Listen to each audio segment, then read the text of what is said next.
Deus e a minha família e a todos os meus amigos, minha vizinhança, pelo dia que eu estou passando, maravilhoso.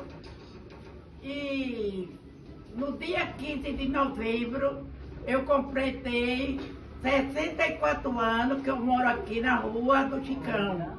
Antigamente era Chicão, mas agora é Rua Firmino de Barro.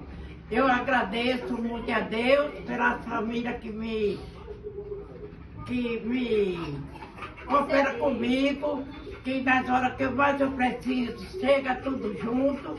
Então eu quero desejar muita felicidade a todas as minhas amigas. E agora estou completando 64 anos, que eu moro na mesma casa, na mesma rua. E agradeço a Deus por tudo. Parabéns.